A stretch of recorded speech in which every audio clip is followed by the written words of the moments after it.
In today's episode, we'll discuss about integrating academics with ICT for children with autism. How are digital devices different from us in helping children with autism? What will their preference be if they are given the option to choose their tutor? Will they choose a computer over a human? If they do choose computers over us, what might be the reason? Over the years, researchers have thoroughly investigated various interventions to find out which of them stands out in terms of effectiveness. Technology-assisted interventions were part of these examinations. So, why technology? Let us delve into some studies that have been done through the years. Even the studies from the 1970s emphasize the use of digital devices to teach children on the spectrum. Researchers named Colby and Smith in 1970 pointed out the significance of computers by highlighting a fundamental fact. Computers never get tired. They are very predictable. They say the same thing over and over and does not get angry or bored. What more could one ask for? Predictability is the ability to understand what comes next, something an autistic individual would prefer highly, and that is exactly what such devices offer. So, what do digital devices offer? Visual learning. Children on the spectrum are often described as visual learners. Technology will undoubtedly support them by presenting everything graphically and will also help them learn in a fun and engaging way. Communication. Assistive technology like communication apps can support children on the spectrum to improve their communication skills. Avas, Jello, Talk With Me are some of them. Social skills. Children with autism can practice and develop social skills like eye contact and emotion recognition with the aid of several apps and games. Learning and education. A variety of educational resources and activities may be found on digital devices that are designed to support children with autism in learning at their own pace. Behavioral support. Some applications, including those that aid with sensory regulation and anxiety management, can assist kids with autism in regulating their behavior. Numerous pieces of research have examined the use of tele-rehabilitation, avatars, serious games, and interactive settings to help children with autism develop their abilities. Tele-rehabilitation is essentially the delivery of rehabilitation services using telecommunication technologies. The avatar robot in avatar-based interaction therapy will mimic the therapist's presence by duplicating his or her motion, transmitting his or her voice, and providing feedback to the therapist with visuals and sounds from the child's setting. Serious games are computer games created with a specific educational goal in mind. How can ICT contribute on the academic front? Let us look at some accessible digital academic resources that can support children on the spectrum. Happy Clicks is a website that offers a selection of engaging online games made specifically for infants, toddlers, and preschoolers on the spectrum. ABC app offers educational games and activities for school-aged children. Fun Brain provides interesting online games, tales, and worksheets to assist preschoolers and kindergartners in getting a head start on their educational journey. G-Compressed Educational Software is a unique bundle of educational software that offers a wide range of activities for kids between the ages of 2 and 10. Also, did you know that Microsoft PowerPoint can massively help the academic training of children with autism? After all, PowerPoint isn't that boring.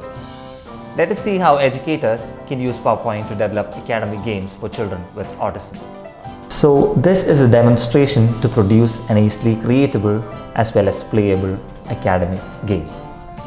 So the first step would be to open PowerPoint and select blank presentation. So now PowerPoint is open. The first step would be to change the layout. So you can right click on the slide, go to layout and change it to blank. Or you can even use the layout button over here on the top. So before I start working on the elements of the game, the first thing I would do is I would go to slideshow, set up slideshow, browsed at a kiosk full screen. I would have to check this and click on OK. And this is compulsory. So I've made all the settings ready for the PowerPoint game to run.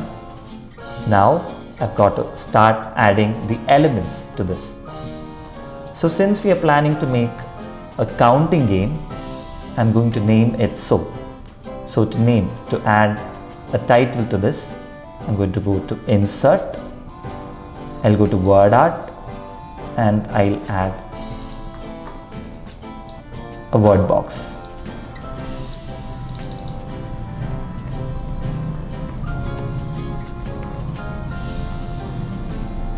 I can change the size, do formatting on the text, and I can place it here. So this would be the title page. So for the game to start, it has to take the game from the title page to the next page. So for that, we should have a button on this page.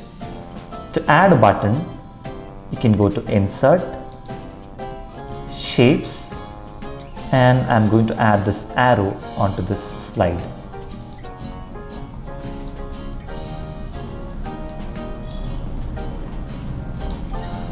Simply adding this arrow won't take the game to the next page. In order to take the game to the next page, you have to add an action to this button. So when the child clicks on this button, it should take him or her to the next slide. To do that, I would first select the image, the picture or the object. Here it's the shape arrow. I'm clicking on it. I'll go to Insert, Action, and by default the action on click is none, but it should take him or her to the next slide. If you want to add any sound, you can check the play sound button and give any sound. I'll go with click here and you click on OK. So now the first opening page of the game is done. Let's add more elements to it. So to add the next page of the game, you have to go to Home and click on New Slide. So the new slide is ready. So here, since it's a counting game, I'm going to add some shapes. Say let's use circles here. So I'm going to go to Shapes, I'll choose Circle, and I'm going to start drawing circles here. I can change the shape style. We've got several shape styles here. And I'm going to make copies of it. Since it's a counting game, I wish to have several copies of the same shape.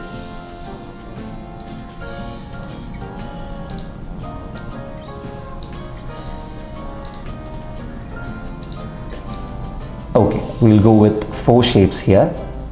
So the shapes are ready. So the child is supposed to count the number of shapes and he or she should definitely have options to choose from. So let's add 2 answers. One would be the right answer and another one would be the wrong answer. So to add answers to this, let's go to Insert. Again, we'll choose Word Art. We have one text box ready. The correct answer is 4. We'll have number 4 here.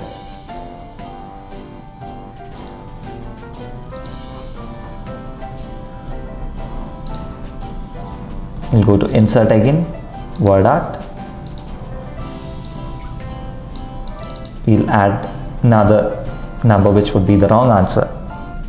I've given 2 here. So the game slide is almost done,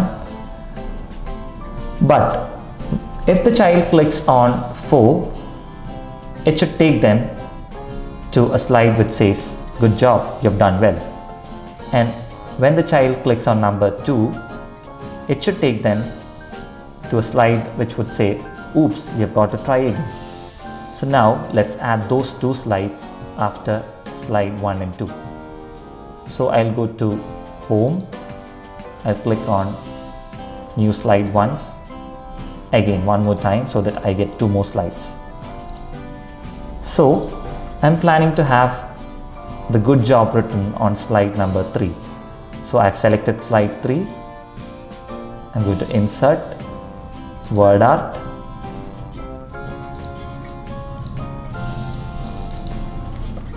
I'll write "Good job" here,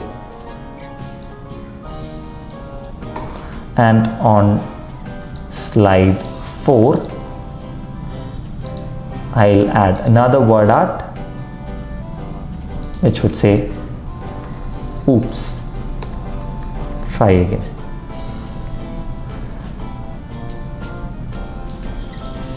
If you want to make these slides look more appealing, you can always add pictures that are downloaded from the internet, or you can add other shapes too. Here we have got a smiley face which I'm going to add here on the "Oops, try again" slide. So I'm going to change the smiley to sad smiley, and on the "Good job" slide I'll add another shape, another smiley, and let it leave as is. So the slides are ready, but the next thing would be to connect slide 2 to slide 3 and 4. That means when the child clicks on number 4,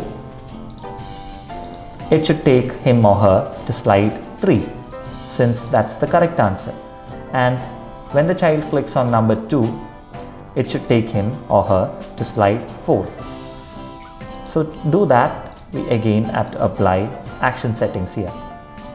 So make sure that when you select a word art and when you're going to apply an action setting to it, make sure that you click on the outer boundary. The cursor should not be blinking like this. It should be always on the outer boundary. So once you click on the outer boundary, the cursor won't be blinking. Make sure that you do that before you apply an action setting to a word art. So I've selected number 4. I'm going to insert action, and by default it's none. So when the child clicks on it, it should take them to slide 3, which is the "Good job" slide. And I click on OK, and I can add a sound if I want. I'll go with chime. I'll click OK here. So clicking on number 4 would produce an action. Now clicking on number 2 should produce an action which should take the child to slide 4. So I'm again going to add an action here after clicking number 2 on the outer boundary and not with the cursor. This won't work, so it should never be on the cursor, it should be on the outer boundary. You should always click on the outer boundary and make sure that the cursor is not blinking. And I'll go to action, hyperlink to slide number 4, which is the "Oops, try again" slide, and I'll click on OK, and I'll give it a sound. So slide 2 is done. Now once the child clicks on the correct answer and gets to slide 3, the "Good job" slide, he or she should have some way to end the game, right? So to do that, we can always add other shapes. So here I'm going to introduce action buttons. So these buttons would have actions assigned to them by default, but you can always change them at will. So I'm going to add this home button on this slide, and by default an action setting is applied to it, which is hyperlink to first slide. But what I want with this home button is I want the child to end the game using this home button. So I can give hyperlink to as end show, and a sound if you want can be played along with it. So that is done. And in the oops try again slide, there should be a button that would take the child back to slide 2 so that he or she can replay the game and make the activity correct or do the activity correctly. So I'll again insert a shape here. I'll go with the back button here. As soon as I place the back button, the action settings window dialog box pops up. So I'll have to change it to not to the previous slide. I want this button to take it back to slide 2, which is the activity slide. And I click on OK, and I can add a sound to it. So now, since that's done, the game is operational. Now let's try if the game has any errors or if it's running smoothly. So to do that, always to play the game too, you cannot have it in the normal mode like this. This is the editable mode of PowerPoint. We have to always play it in slideshow mode. To do that, we have to go to the slideshow tab. We have to choose from beginning. And now the counting game is ready. It's up and running. So let's try if it works fine. So when the child clicks on the arrow button, it has to take him to the next slide. So that's working. So there are 4 circles here. So the answer is 4. But if the child clicks on 2, where does that lead him or her? Let's see. It leads them to the oops try again slide, which is working correctly. If he clicks on this button, it has to take them back to the game slide. Clicking on number 4, which is the correct answer, should take them to the reinforcement slide. And it is working fine. Clicking on the home button should end the game ideally. Let's see if that's working fine. It's working fine. So the game is ready, it's operational. So if you want to make the game more appealing, you always have more features and more functions in PowerPoint. You have animations here, you have transitions here. All these functions can be applied or used to make it more effective and appealing. So PowerPoint is easy to understand and use, making it perfect for trainers and parents. You can always learn more with the help of online resources, especially videos that are available on YouTube. Learn more about the functions and features of PowerPoint.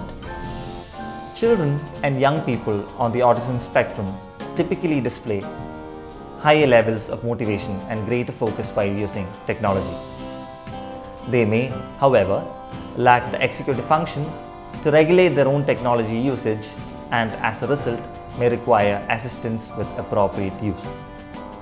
You must decide what kind of technology, hardware or software, will be utilized with each student and for what purpose in order to support learning. This procedure should be fundamentally based on an initial evaluation and assessment. All of this suggests that more research is necessary. Educators must remember that integrating ICT with academics will always help children learn more quickly and effectively, and it should be included within their curriculum. Thank you.